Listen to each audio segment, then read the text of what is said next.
നയപരമായ തീരുമാനങ്ങൾ എടുക്കേണ്ട ഒരു ബോഡിയാണ്. ഇവിടെ പ്രധാനമായും ലോക്സഭാ തെരഞ്ഞെടുപ്പുമായി ബന്ധപ്പെട്ടുള്ള ചർച്ചകൾ നടന്നു. ഈ തെരഞ്ഞെടുപ്പ് നമ്മുടെ രാജ്യത്തെ വർഗീയ ശക്തികളിൽ നിന്നും മോചിപ്പിക്കേണ്ട നിർണായകമായ ഒരു തെരഞ്ഞെടുപ്പായി ഈ 2024 കാണണം എന്നുള്ളതാണ് പൊതുവായിട്ടുള്ള ഒരു അഭിപ്രായം. അതുമാത്രമല്ല, നമ്മുടെ ഭരണഘടന ഉറപ്പുവരുത്തുന്ന നമ്മുടെ ജനാധിപത്യവും അതോടൊപ്പം തന്നെ മതേതരത്വവും അതുകൂടാതെ ഫെഡറലിസവും ഈ കാര്യങ്ങൾ ഇന്ന് അട്ടിമറിക്കപ്പെടുകയാണ്. അത് സംരക്ഷിക്കുവാനുള്ള ഒരു ഉത്തരവാദിത്വമാണ് ഇന്ന് നമുക്കെല്ലാവർക്കും ഉള്ളത്. ഒരു പാർലമെൻറ്റ് അംഗമെന്ന നിലയ്ക്ക് ഞാനൊക്കെ എപ്പോഴും പാർലമെൻറ്റിനകത്ത് കാണുന്ന വളരെ അനുഭവിക്കുന്ന ഏറ്റവും പ്രധാനപ്പെട്ട സംഭവങ്ങൾ നടക്കുന്നത് വളരെ വ്യക്തമായി നമ്മുടെ ഭരണഘടനയെ എങ്ങനെയാണോ തകർക്കാൻ കഴിയുന്നത്, അതിനകത്ത് ഉൾപ്പെട്ട ആ ഫെഡറലിസവും ജനാധിപത്യവും എങ്ങനെയാണോ തകർക്കുവാൻ കഴിയുന്നത്, അതാണ് ഇന്ന് കേന്ദ്രം BJP ചെയ്യുന്നത്. അപ്പോൾ അത് സംരക്ഷിക്കുക, പ്രത്യേകിച്ച് മതേതരത്വം സംരക്ഷിച്ചുകൊണ്ട് നമുക്ക് മുന്നോട്ട് പോകേണ്ടതുണ്ട്.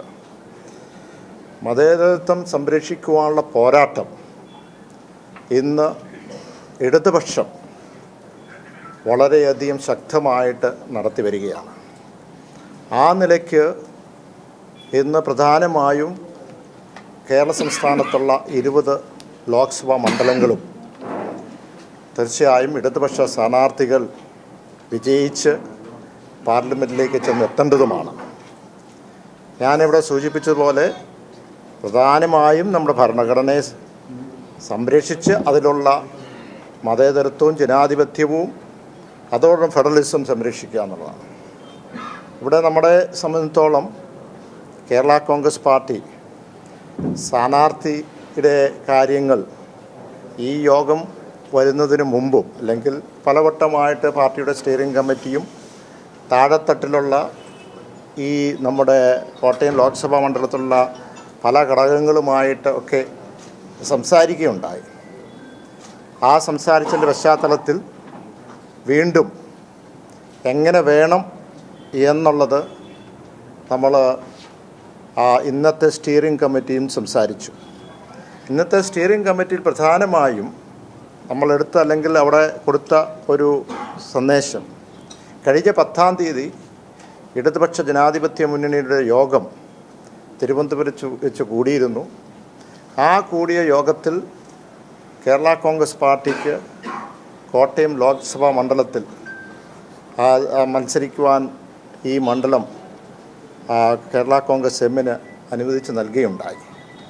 അതിൻ്റെ പശ്ചാത്തലത്തിൽ എങ്ങനെ വേണം ഈ തെരഞ്ഞെടുപ്പുമായി ബന്ധപ്പെട്ട് എങ്ങനെ വേണം നമ്മുടെ പ്രവർത്തനങ്ങൾ, ആരായിരിക്കണം നമ്മുടെ സ്ഥാനാർത്ഥി ഉള്ള തീരുമാനത്തിലേക്ക് പോകണം എന്നുള്ളത് ചർച്ച ചെയ്തു. ആ ചർച്ച ചെയ്തതിൻ്റെ അടിസ്ഥാനത്തിൽ സ്റ്റിയറിംഗ് കമ്മിറ്റി ചെയർമാൻ എന്ന നിലയ്ക്ക് അതിൻ്റെ തീരുമാനമെടുക്കുവാനുള്ള ചർച്ചകൾ നടന്നു. തീരുമാനമെടുക്കാനായിട്ട് അവരെ ഉദ്ദേശിച്ചു.